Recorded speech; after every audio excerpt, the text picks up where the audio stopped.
ఇంట్లో ఎన్నున్నా చేసే ఓపిక ఉండాలి కదా. సో ఈరోజు స్నాక్స్ కోసం నేను ఇట్లా సోయా చంక్స్ నానబెట్టేసుకున్నా. హాట్ వాటర్లో అయితే బెస్ట్. కొంచెం మంచిగా నానిన తర్వాత వాటిని బయటికి స్క్వీజ్ చేసుకొని తీసుకోవాలి.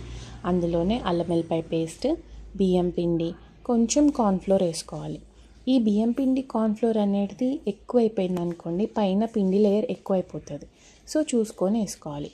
అందులోనే మన టేస్ట్కి సరిపడా కారము ఇంకా ఉప్పు వేసుకొని మంచిగా మిక్స్ చేసుకోండి. It's better to use your hands. చేతులతో మిక్స్ చేస్తే మంచిగా మిక్స్ అయితే కోటింగ్ అనేది పర్ఫెక్ట్ వస్తుంది.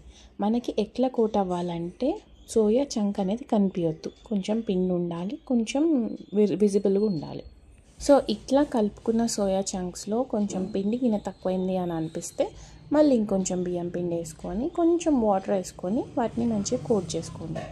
ఇప్పుడు ఆయిల్లో కొంచెం పిండి ముద్దేసి తెలుస్తుంది ఎంత బాగా ఫ్రై అవుతాయో. సో డీప్ ఫ్రైకి సరిపడా ఆయిల్ వేసుకొని ఒక్కొక్కటిగా సపరేట్గా వేసుకొని మంచిగా గోల్డెన్ బ్రౌన్ కలర్ వచ్చేంత వరకు వాటిని ఫ్రై చేసుకోవాలి. ఈ ఆయిల్లో డ్రాప్ చేసేటప్పుడు మీ చేతులు జాగ్రత్త. అప్పుడప్పుడు కొన్ని సోయా చంక్స్ అట్లా పాప్ అవుతాయి అన్నమాట. So be careful. మంచిగా ఇట్లా టిష్యూ పేపర్ అరేంజ్ చేసిన ఒక ప్లేట్లో వాటిని వేసుకోవాలన్నమాట. ఎందుకు అని అంటే కొంచెం ఆయిల్ అబ్సార్బ్ చేస్తాయి కదా, ఆ ఆయిల్ అంతా డ్రైన్ చేయడం కోసం మనం ఇట్లా చేస్తాం.